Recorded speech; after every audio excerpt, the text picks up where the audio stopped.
Right now at noon, voters in Kansas and Missouri headed to the polls yesterday. We have the results. And temperatures warming up and the winds, of course, increasing out there as well. We'll have a look at your forecast coming up. Plus, Kansas passes a number of new laws. We'll take a look at the possible impact for Kansans.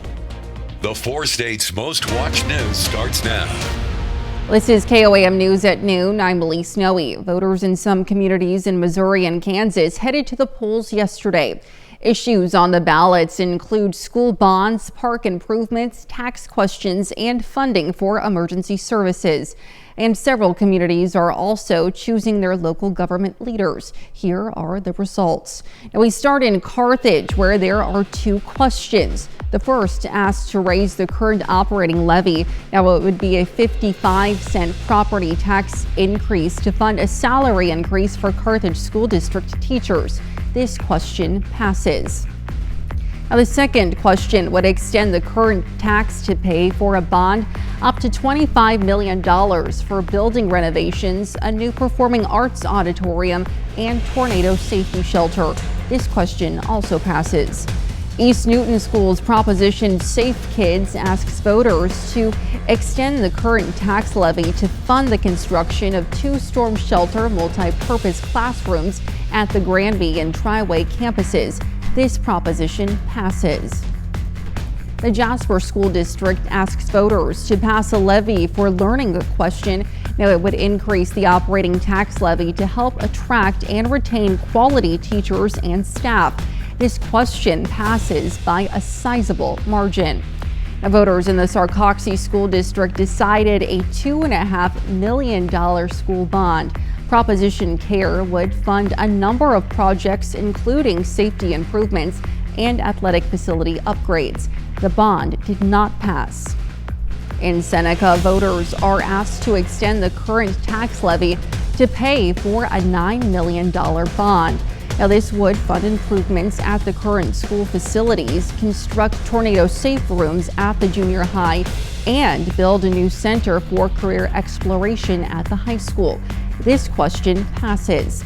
Now, in our lone Kansas school district, voters in Galena decide on a $7.5 million school bond to pay for campus upgrades, roof repairs, and an elevator replacement. Now, this bond would not raise taxes, only extend the current operating levy.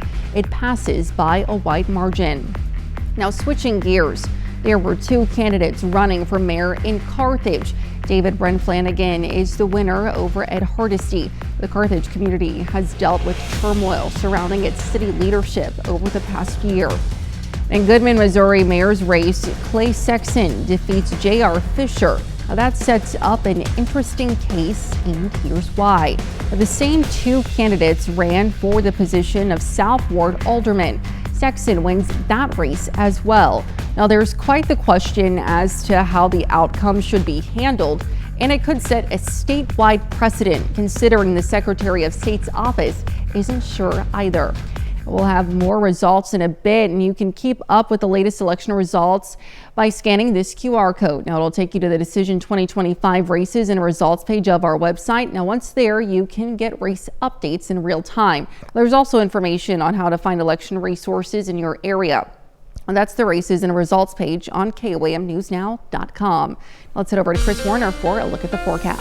Yeah, we've got those partly cloudy skies out there, and if you watch our camera downtown Pittsburgh, it is shaking in the gusty winds. They're anywhere from that 30 to 35 mile an hour range, but temperatures are warming with that gusty wind. MoDOT camera, 20th and Rangeline in Joplin. Lots of folks on the road heading out probably for lunch or maybe just to enjoy this nice weather. Yesterday was not so friendly to us. We started at 30, made it up to 65 though, so not far from normal. And now we're going to go above normal as we head into the afternoon. In fact, most of us already there. 71 in Joplin, 68 in Pittsburgh, and around the area, a mix of upper 60s, low mid 70s. Save Miami up there at 76 already. So you got a little warm spot in northeast Oklahoma. Through the rest of the evening, temperatures gradually falling back into the low 60s by about 11, and we'll have a mix of mostly clear skies out there, and the winds, thankfully, will start to calm down later this evening. They'll shift out of the west for a bit and become calm overnight before a cold front arrives tomorrow, brings us more gusty winds and cooler temperatures. Details on that and a look ahead to the weekend here in just a few more minutes. Elise? All right, Chris, thanks. Well, the Sunflower State recently passed a number of new laws. KOAM's Melissa Alexis explains how these new rules will impact Kansans.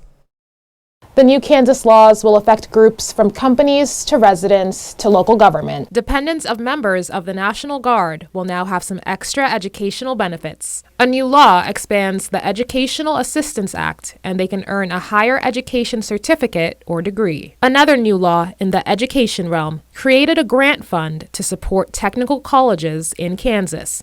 It aims to help schools better meet the needs of students.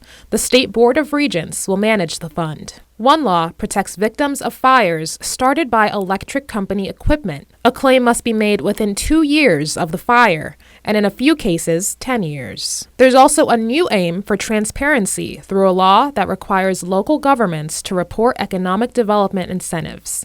They'll have to post in an online public database anything over $50,000 with annual updates. Lastly, the Act criminalizes unauthorized access and damage to critical infrastructure facilities, including newly defined telecommunication structures, with penalties from misdemeanors to felonies to protect essential services. These are just a few of the laws that Kansas lawmakers have approved within the last month, but there have actually been more than 10.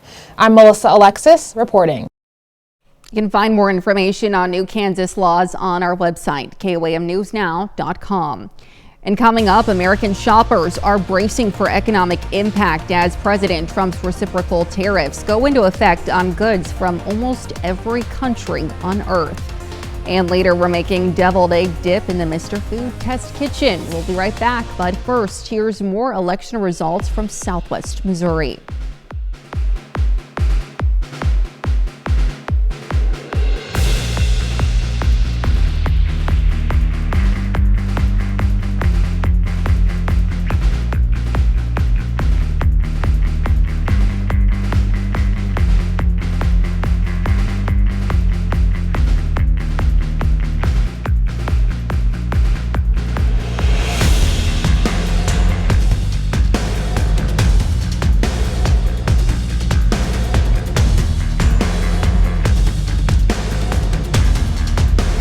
Well, several area communities voted on tax proposals yesterday. Now, they included a proposed quarter-cent sales tax in Jasper County to create a children's services fund.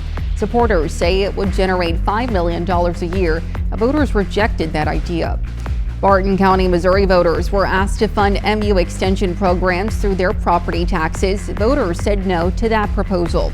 Now, we've told you about the proposal to impose a 3% tax for some online purchases in Neosho, Missouri to go toward parks and recreation projects. Voters apparently don't like that idea. That issue fails.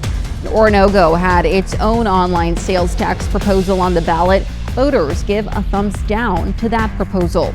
In Goodman, Missouri, voters rejected a half-cent sales tax proposal for public safety and law enforcement funding. Goodman also considered an online sales tax of 1.5%. Voters there narrowly approved that proposal. And a proposal in Knoll, Missouri was to make a 3/8 cent sales tax permanent. Knoll voters approved the idea. Well, as the Trump administration's new sweeping reciprocal tariffs take hold, China announced this morning it's raising tariffs on U.S. goods to 84%. Natalie Brand has more.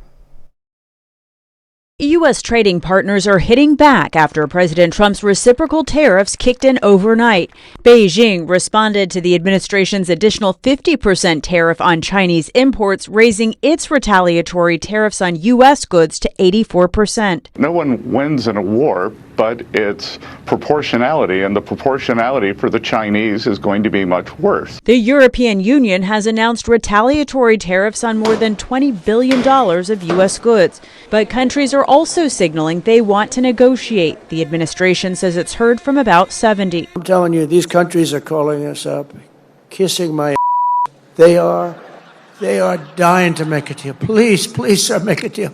I'll do anything. I'll do anything, sir. President Trump also criticized the members of his own party who are questioning his tariff strategy, saying it would be a mistake for Congress to take over trade negotiations. As I talk to my farmers, there's a lot of anxiety, a lot of stress, a lot of uncertainty, because when we get into a trade war, usually the first pawn in the trade war is agriculture. U.S. Trade Representative Jamison Greer returned to Capitol Hill for a second day of questioning about the administration's strategy. I think that tariffs are an imposition on foreign goods that can protect American workers and American products. President Trump also said Tuesday night he will impose new tariffs on imported pharmaceuticals, but did not say when. Natalie Brand, CBS News, the White House. Well, still to come on KOAM News at noon, Mr. Food. Love deviled eggs, but don't like all the work it takes to make them? We have an easy answer for you without compromising any of the taste. I promise. And we are continuing to track the windy conditions, the warm weather, and then our next round of cooler weather details when we come back.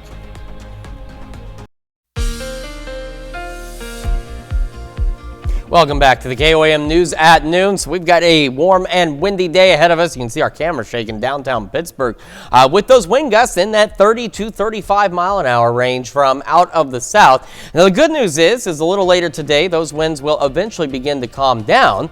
And overnight, we will have calm winds. Unfortunately, they'll start to return and start gusting again as we head into our Thursday with the passage of a weak cold front. Now, I say weak because our temperature drop tomorrow is not going to be significant, but it will be a little cooler. Heading through the rest of this afternoon, again, at those partly cloudy skies out there. Later this evening, winds will shift out of the west for a little while, and they'll drop in speed to about 5-10 miles an hour.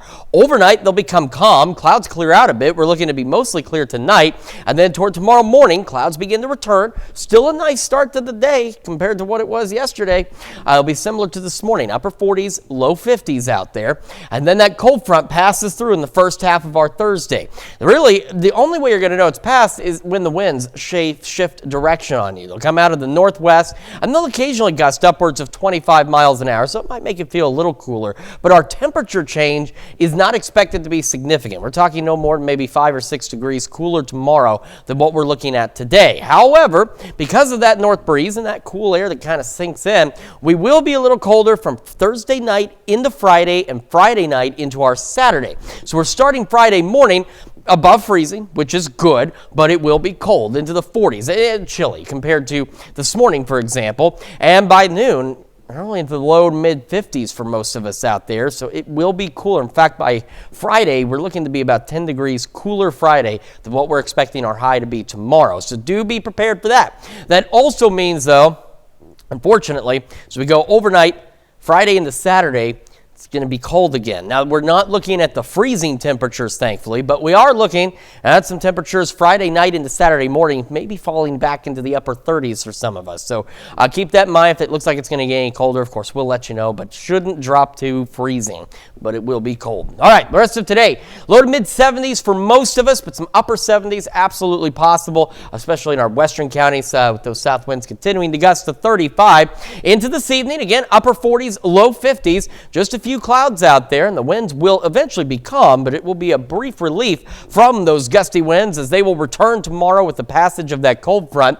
Upper 60s, low 70s for us, and we've got the northwest winds now, as I mentioned, gusting upwards of 25 with those partly cloudy skies.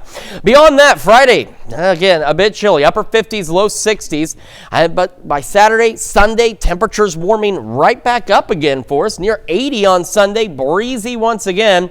Next week, we settle a little closer to normal, which is rare, but back into the upper 60s and low 70s and watching some thunderstorm chances by the middle of next week. So just another little cold spell out there, but we're not looking, as you can see on the extended, at anything like what we saw yesterday or Monday across the area. Which will be great. And hey, the weekend looks pretty great. It certainly does. All right, Chris, thanks.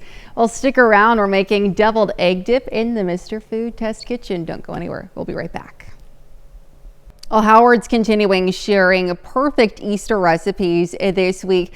Now, today he's making a delicious appetizer perfect for sharing with your loved ones. He's making deviled egg dip in the Mr. Food Test Kitchen. With Easter and Passover right around the corner, now's the time to start stocking up on eggs.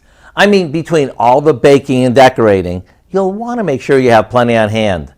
And once you taste our deviled egg dip, you'll want to add another dozen to your shopping cart. Let me tell you, this is a lot easier to make than traditional deviled eggs. We start by hard boiling and peeling a few eggs. Once they've cooled, we put them in a food processor along with some mayo, and that can be regular or light, a squeeze of mustard, and a little salt and pepper. We put the top on and give it a whirl. You may need to scrape down the bowl once or twice to get it silky smooth. You could even add a bit of fresh dill, some hot sauce, or a spoonful of pickle relish for an easy and fun twist. This dip tastes like the best deviled eggs you've ever had without all the hard work. And with all the company coming over during the holidays, I suggest you set this out surrounded with some cut up veggies and let everyone help themselves. So to get the recipe for our deviled egg dip, all you need to do is visit our website. I'm telling you, you really need to try this. I'm Howard in the Mr. Food Test Kitchen, where today we found an excellent way for you to say, ooh, it's so good. Well, pretty easy and perfect for the upcoming holiday. Now, you can, of course, find this recipe along with a lot more good food from the Mr. Food Test Kitchen online. All you have to do is go on over to our website, KOAMnewsnow.com. Now, let's take a look at the 4-state market prices. All right, so again, warm, windy today, very breezy outside already. Those gusts upwards of 35. And we have that cold front coming through tomorrow. Drops our temperatures a little bit. Northwest winds will be gusty out there.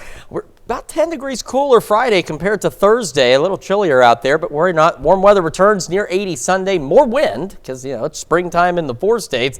And then upper 60s, low 70s in the next week. Watching some thunderstorm chances next Wednesday and Thursday. The weekend sure looks great, and hopefully next week won't be too bad. Hopefully not. Yes. We'll keep an eye on it. All right, Chris, thanks. And what do you have for us later on? Whole lot coming up at 5. For starters, concussion care for children is changing. We're going to take a look at what's new and why an early diagnosis is key to recovery. Plus, identity and information theft are part of nearly every scam. We're going to have tips from the Regional Better Business Bureau on protecting your personal information. And with new tariffs on a lot of countries around the world, many Americans are bracing for the economic impact, including a lot of people right here in the 4 states. Hope you join us for those stories. A lot more, of course. It's coming up on KOAM News at 5. All right, now let's look forward to. Thank you. Well, that's the news for now. Thank you for joining us on KOAM News at noon. Have a great rest of your day.